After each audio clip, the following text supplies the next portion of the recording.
Hello dear future officer, स्वागत है आप सभी का ओनली आईएएस के टारगेट प्रीलिम 2021 में। यहाँ पे एमसीक्यूज के थ्रू हम करंट अफेयर्स का रिवीजन करेंगे। आप ओनली आईएएस के Telegram channel only IAS nothing else को भी ज्वाइन कर सकते हैं। वहाँ पे आपको यूपीएससी और स्टेट पीसी से रिलेटेड रिक्विजिट मटेरियल गाइडेंस सब मिलेगा, हिंदी और अंग्रेजी दोनों में। तो चैनल का नाम है ओनली आईएएस नथिंग एल्स, ठीक है। आप खुद भी ज्वाइन कर सकते हैं, अपने साथी बंधुओं उनको भी आमंत्रित कर सकते हैं आप इसे ज्वाइन करने के लिए। नारायण गायके जी ने लिखा है कि ये पिछले कई सालों से ओनली आईएएस के करंट अफेयर्स को फॉलो कर रहे हैं और इसका रिजल्ट ये रहा कि करंट अफेयर में बहुत इन्हें मदद मिली और इनका महाराष्ट्र में 2 पोस्ट के ऊपर इनका सिलेक्शन हो गया है। तो भाई नारायण गायके जी, आपका बहुत बहुत आपको बधाइयाँ, आपकी पूरी फैमिली को, आपके दोस्तों को। आपने हार्डवर्क किया है और आपको उसी का रिजल्ट आपको मिला है। ऐसे ही आगे आप एमपीएससी में भी अच्छा करें और फिर यूपीएससी तो अपना है ही, ठीक है भाई। अच्छा, कल एक थोड़ा सा एरर हो गया था मैक स्पीड से रिलेटेड। तो देखिए, कई बार ऐसा होता है कि जब हम लोग बोलते हैं इस वीडियो को रिकॉर्ड करते टाइम तो कुछ एरर्स हो जाती है। तो मैक स्पीड के बारे में बोलना ये था कि साउंड की एयर में स्पीड, ठीक है, बट बोला गया कि एयर की स्पीड। तो उस गलती के लिए आप बिल्कुल मुझे माफ़ करें, ठीक है। तो पहला अपना क्वेश्चन देखते हैं। पहला अपना क्वेश्चन दिया हुआ है कि सेस्ट्रम ओरिएंटिएकम एंड लेंटाना कमारा, ठीक है। ये हम रिसेंटली न्यूज़ में हमने देखा है। ये क्या चीज़ है? कोई इन्वेजिव फ्लोरा है, इन्वेजिव फोना है, ज्वेल वीड है, न्यू डिस्कवर्ड ऑर्गन है, क्या चीज़ है? देखो, ये सेस्ट्रम ओरिएंटिकम आपको पता हो नहीं पता हो, ये लेंटाना कमारा के बारे में आपको पता होगा। इसको वाइडली कवर किया गया था डिफरेंट न्यूज़पेपर्स के द्वारा। तो ये लेंटाना कमारा क्या थी? इन्वेजिव फ्लोरा है। देखो, यहाँ पे फ्लोरा और फोना में आप कंफ्यूज मत होना। ऑप्शन नंबर ए में फ्लोरा के बारे में बात की गई है, ऑप्शन नंबर सी के बारे में फोना के बारे में बात की गई है। तो एक टाइप से ये घास है। हमने न्यूज़ में देखा था कि ये सज्जनगढ़ जो वाइल्ड लाइफ सेंचुरी है राजस्थान के अंदर, वहाँ पे ये उग रही है और उसकी वजह से जो नेचुरल वहाँ पे वेजिटेशन है, जो वनस्पति है, नेचुरल प्राकृतिक वनस्पति है, उसको बहुत ज़्यादा नुकसान हो रहा है, ठीक है। तो ऑप्शन नंबर ए हमारा सही हो गया। ये नीलगिरी में भी पाई जाती है, बाकी कई जगह भी ये न्यूज़ में थी और ये Sajjangarh wild life sanctuary Rajasthan के अंदर भी ये न्यूज़ में थी, ठीक है। क्वेश्चन नंबर 2 देखते हैं। हमें 2 स्टेटमेंट दिए हैं। देखो, 2 स्टेटमेंट दिए हैं। पहला हमें स्टेटमेंट बोल रहा है कि जो सूर्य है, हमारा सन है, उसकी मैग्नेटिक फील्ड बहुत यूनिक है। उसका जो चुंबकीय क्षेत्र है वो बहुत यूनिक है, क्योंकि इसकी जो पोलैरिटी है वो हर 11 साल के अंदर रिवर्स हो जाती है, ठीक है। दूसरा इसमें बोला है कि अगर हम मैग्नेटिक फील्ड को समझ लेंगे तो उसके बाद क्या होगा कि क्लाइमेट और स्पेस वेदर है उसके बारे में भी हमारी नॉलेज जो है बहुत ज़्यादा इंक्रीज हो जाएगी। अब कई लोगों को पता नहीं होगा कि भाई ये मैग्नेटिक फील्ड क्या होती है, सन की मैग्नेटिक फील्ड क्या होती है। तो इसको देखो, ऐसे समझो। देखो, हमारे पास कोई नॉर्मल अगर कोई चुंबक है, कोई जिसको हम मैग्नेट बोलते हैं, तो मैग्नेट में 2 हिस्से होते हैं, एक नॉर्थ होता है, एक साउथ होता है। अब इस मैग्नेट को हम कितना भी छोटा कर दें, ये 2 पोल हैं, ये 2 ध्रुव हमेशा हमारे पास रहेंगे, उत्तर और दक्षिण। कोई भी छोटी मैग्नेट हो, बड़ी मैग्नेट हो, इट डजेंट मैटर, ठीक है। ये हम लोग 12th क्लास के फिजिक्स में पढ़ते हैं, जब इलेक्ट्रोमैग्नेटिज्म पढ़ते हैं। तो क्या होता है कि कुछ फील्ड लाइन होती है। फील्ड लाइन, मैग्नेट की फील्ड लाइन हमेशा नॉर्थ से चालू होके साउथ के ऊपर एंड होती है, ठीक है। यहाँ पे आप देख सकते हो ये लाइनें जो है वो मैं नॉर्थ से चालू होके, उत्तर से चालू होके साउथ की ओर आ रही है, ठीक है। आपको एक बेसिक जानकारी ये भी होगी कि हमारी जो पृथ्वी, हमारी जो धरती है, वो भी एक चुंबक के, एक मैग्नेट के जैसे बिहेवियर करती है, क्योंकि अर्थ के कोर में बहुत सारा आयरन है, निकल है, ठीक है। ऐसे ही क्या है, सन भी अपने आप में एक मैग्नेट के जैसे बिहेवियर करता है, ठीक है। अब मैग्नेट होगा, सन अगर मान ले कि कोई मैग्नेट है, तो ऑब्वियस सी बात है कि इस मैग्नेट का एक नॉर्थ पोल होगा, एक साउथ पोल होगा, ठीक है। एक उत्तर ध्रुव होगा, एक दक्षिण ध्रुव होगा, ठीक है। बट इसकी क्या होती है कि ये जो मैग्नेटिक पोलैरिटी है, ये हमेशा हर 11 साल के अंतराल के बाद में, इंटरवल के बाद में ये चेंज हो जाती है। मतलब आज जो 2021 के अंदर अगर हम बात करें तो जो नॉर्थ पोल है वो लगभग 2021 के बाद में 11 साल अगर अपन जोड़ दें तो 2032।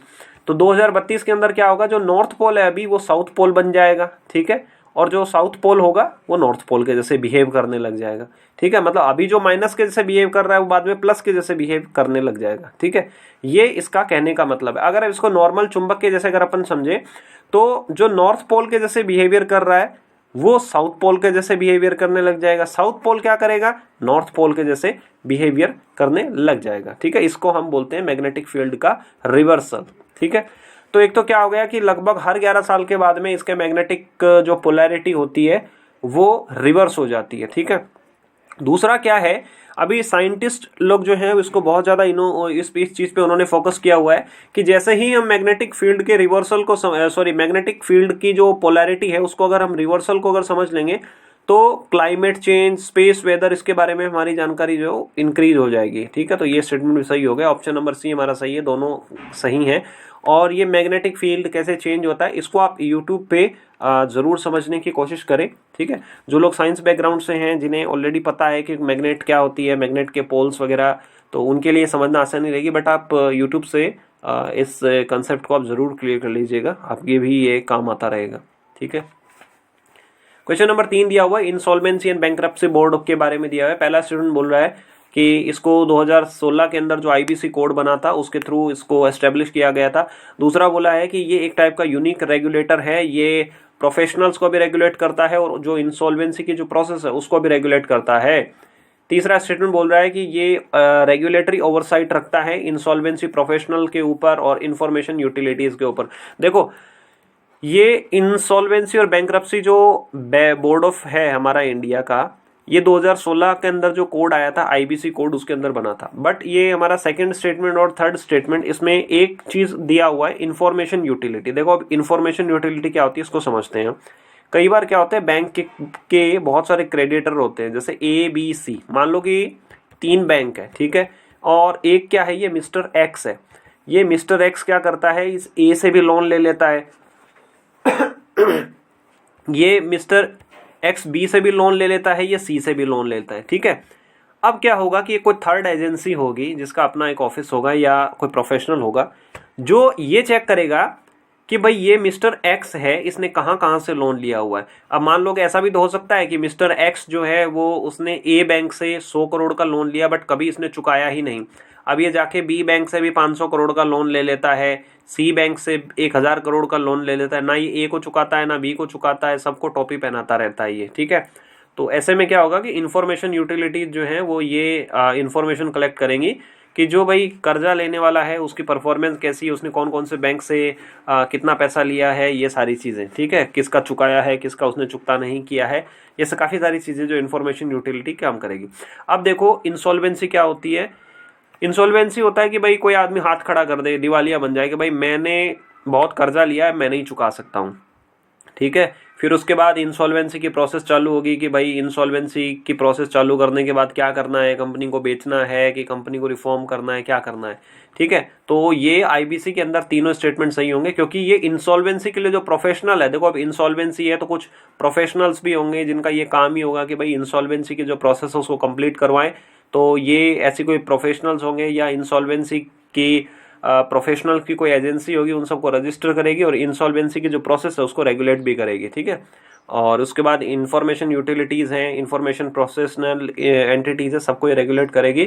तो हमारा कौन सा स्टेटमेंट सही हो गया, statement number option number C हमारा सही हो गया। 1 2 3 पहला भी करेक्ट है, दूसरा करेक्ट है, तीसरा करेक्ट है, चारों करेक्ट है। क्वेश्चन नंबर 4 देखिए, क्वेश्चन नंबर 4 में दिया हुआ है, पहला स्टेटमेंट हमें बोल रहा है कि इनकॉइस और इसरो ये दोनों क्या करेंगे, अभी एक constellation of maritime surveillance satellite, मतलब ये बहुत सारे सैटेलाइट्स लगाएंगे समुद्र में जिसके थ्रू क्या चेक करेंगे कि जो ऑयल स्पिलेज है, मतलब क्या होता है कि बहुत बड़ी बड़ी जो नाव है या मतलब मान लीजिए कि मर्चेंट शिपिंग वाली जो है, वो कई बार क्या होता है कि समुद्र के अंदर, सी के अंदर ही बहुत सारा जो ऑयल है वो स्पिल कर देती है। अभी हमने देखा था कि मालदीव में क्राइसिस हुई थी कि वहाँ पे ऑयल स्पिल हो गया था। ठीक है, दूसरा स्टेटमेंट बोला है कि फ्रांस और रशिया भारत का जो गगनयान मिशन है, ह्यूमन फ्लाइट जो मिशन है, उसके अंदर कोलैबोरेट कर रहे हैं।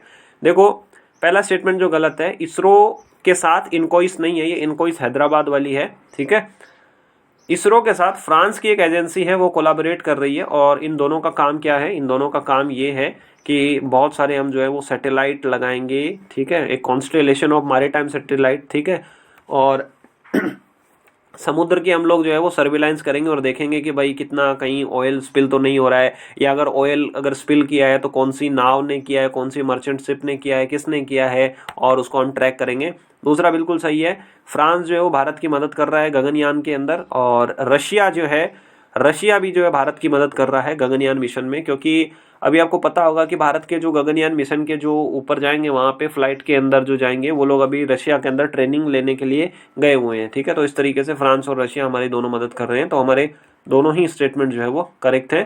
ठीक है, सॉरी, हमारा पहला स्टेटमेंट इनकरेक्ट है, क्योंकि वहाँ पे इनकोइस हैदराबाद नहीं, CNES फ्रांस वाली एजेंसी कर रही है, और फ्रांस और रशिया दोनों ही कर रहे हैं। ठीक है, क्वेश्चन नंबर 5 देखते हैं। वर्ल्ड डिजिटल कॉम्पिटिटिवनेस रैंकिंग है, इसके बारे में दिया हुआ है, कौन इसको लॉन्च करता है? ITU लॉन्च करता है, IIMD लॉन्च करता है, world bank, world economic forum कौन लॉन्च करता है इसको? ठीक है, तो ये है वर्ल्ड डिजिटल कॉम्पिटिटिवनेस इंडेक्स बोल दो, रैंक बोल दो, कुछ भी, तो इसका ऑप्शन नंबर बी सही हो जाएगा। International institute for management and development, ये इसको करता है। ये एक एजेंसी है जो कि सॉरी, एजेंसी क्या, एक इंस्टीट्यूट है जो कि शायद स्विट्जरलैंड में ये बेस्ड है। ठीक है, अच्छा, अपना जो क्वेश्चन था कि भाई फिस्कल डेफिसिट के बारे में बताइए आप, क्या होता है फॉर्मूला, तो कई सारे लोगों ने जवाब दिया है। निखत फातिमा जी ने, अनामिका शुक्ला जी ने, योगेंद्र शुक्ला जी ने, अमन श्रीवास्तव जी ने, सीमा यादव जी ने, कई सारे लोगों ने दिया है।